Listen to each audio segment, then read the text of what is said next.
There's not much to do when all I can is thinking about you.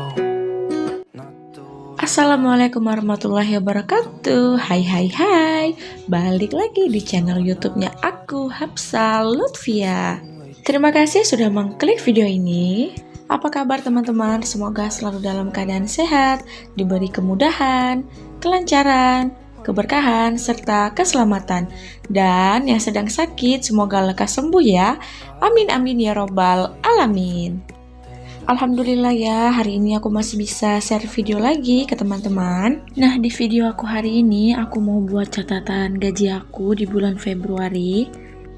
Karena suami aku kan gajiannya itu harian, dan aku suka lupa gitu kalau sudah nerima gaji.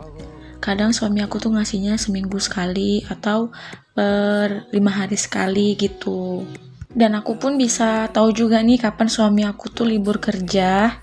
Jadi aku bisa mikir ya berapa gaji yang harus aku keluarkan untuk di bulan Maret. Dan tidak lupa juga aku di sini akan memberikan tips bagaimana cara mengatur keuangan rumah tangga itu dengan gaji kecil.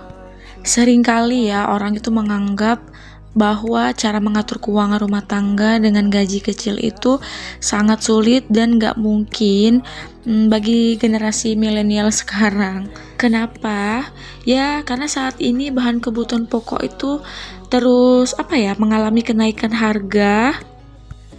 Nah, hal ini juga membuat banyak orang itu menganggap bahwa uang segitu itu nggak akan cukup gitu. Tapi kita juga bisa mengatur gaji kecil itu untuk memenuhi kebutuhan sehari-hari untuk setiap bulannya dengan berhemat dan mengelolanya dengan baik dan efektif. Bagaimana cara mengaturnya? Yang pertama, tentu saja kita harus bersama dengan pasangan kita itu menentukan terlebih dahulu prioritas keuangannya. Jadi, kita dapat melakukan alokasi gaji bulanan ke setiap pos pengeluarannya itu dengan optimal. Nah, ini juga salah satu langkah sebelum kita melakukan budgeting.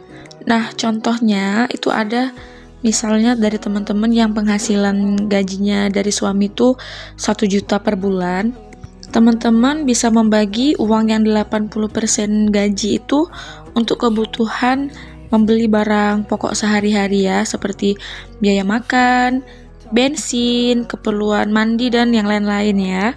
Sedangkan yang 20% gaji itu untuk dana darurat. Atau teman-teman juga bisa menabungnya ya. Jadi suatu waktu kalau kita itu butuh dana darurat, maka kita itu sudah ada persiapan uangnya. Itu juga yang selalu aku bilang di setiap konten budgeting aku, untuk kita itu selalu menyisihkan uang kita itu ke dana darurat. Sebegitu penting dan berpengaruhnya buat kita itu efeknya sebagai ibu rumah tangga ya teman-teman. Kenapa aku bisa bilang gitu? Karena aku sudah merasakan sendiri manfaatnya itu dari dana darurat.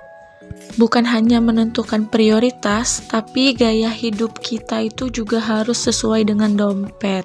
Apalagi dengan gaji 1 juta per bulannya, untuk bisa memenuhi semua kebutuhan dalam sebulan. Untuk gaji 1 juta itu benar-benar sangat sulit, dan wajib banget untuk kita itu menerapkan gaya hidup hemat sesuai dompet agar bisa memenuhi kebutuhan pokok. Ada baiknya lagi kalau kita itu bisa menghindari yang namanya hutang, apalagi hutang yang berbunga. Wah, itu serem banget ya. Dan kita juga harus pandai-pandai nih mengenali antara kebutuhan dan keinginan kita. Dalam hal ini aku tuh menyarankan teman-teman itu pakai menerapkan metode 30 hari. Nah, aku tuh biasanya menerapkan metode 30 hari ini ketika aku itu bingung apakah barang yang akan aku beli ini itu benar-benar kebutuhan aku atau hanya sekedar keinginan aku. Maksudnya di sini adalah selama 30 hari kita menunda membeli barang, kalau kita masih membutuhkan barang tersebut, maka tandanya kita benar-benar membutuhkan barang itu. Beda dengan keinginan. Nah, kalau keinginan, kita itu hanya menginginkan barang itu setelah 30 hari. Nah, semoga teman-teman tuh paham ya maksud dari apa yang aku bilang tadi. Tips selanjutnya, kita tuh bisa membuat rencana belanja bulanan dengan cara menuliskan daftar kebutuhan pokok yang harus dibeli. Dengan mencatat, maka bisa mengurangi daftar barang dari pos pengeluaran kita itu yang gak terlalu penting. Dan ini juga dapat memudahkan kita untuk melakukan evaluasi di setiap bulannya. Setiap belanja, kita harus bisa mengeluarkan uang itu hanya untuk membeli kebutuhan pokok saja yang sudah kita catat. Jadi pastikan yang kita catat itu benar-benar yang penting, seperti keperluan makan, keperluan mandi, dan sebagainya. Nah, tips ini juga berlaku untuk pasangan kita ya, agar mengeluarkan uang itu sesuai dengan anggaran yang sudah kita buat di setiap bulannya.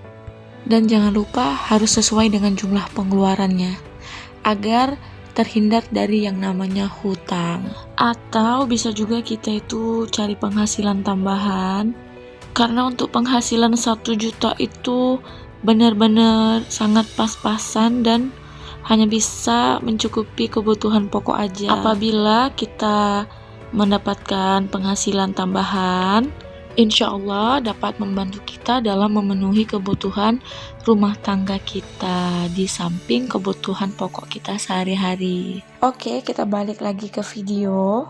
Nah, di video ini aku udah selesai membuat judul gaji Februari aku ya di tahun 2023 ini.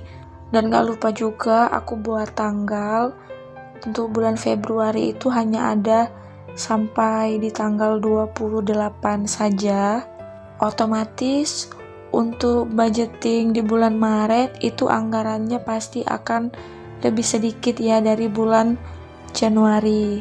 Dan tak lupa juga di situ aku buat notes ya. Jadi note di situ fungsinya untuk aku mencatat hari apa aja jadwal suami aku itu libur. Karena kalau suami kita itu nerima gaji harian, sudah pasti apabila suami kita itu libur bekerja, tidak akan mendapatkan gaji ya teman-teman. Nah, itu di tanggal aku ada buat love untuk di tanggal 13 ya. Jadi kenapa aku tandai dengan bentuk hati? Karena pada hari itu, di tanggal itu, di bulan itu adalah hari kelahiran suami aku tercinta. Yeay, Masya Allah, tabarakallah. Semoga sehat-sehat terus ya Pak suami. Apalagi bulan Februari ini identik dengan bulan kasih sayang, karena ada sebagian orang yang merayakan hari Valentine. Oh ya, sebelumnya aku mau ngucapin terima kasih banyak nih buat teman-teman yang udah nonton video aku dari awal sampai akhir. Buat teman-teman yang baru nemu channel aku, yang baru mampir ke channel aku ucapin salam kenal dari aku. Hai teman-teman. Terus dukung channel aku dengan cara like, subscribe, share, dan juga tinggalkan komentar yang positif di kolom komentar. Kalau teman-teman suka dengan video aku, aktifkan juga tombol loncengnya biar teman-teman gak ketinggalan video terbaru dari aku ya. Nah, jadi setelah aku sudah menandai ya untuk gaji yang sudah diberikan Pak suami, langsung mau aku masukkan ke dalam binder ziplock aku. Dan segini dulu video yang bisa aku share hari ini buat teman-teman. Semoga video aku dan tips yang aku berikan itu dapat bermanfaat. Mohon maaf apabila ada salah kata dari aku. Sampai jumpa di next video aku. Wassalamualaikum warahmatullahi wabarakatuh. Bye-bye.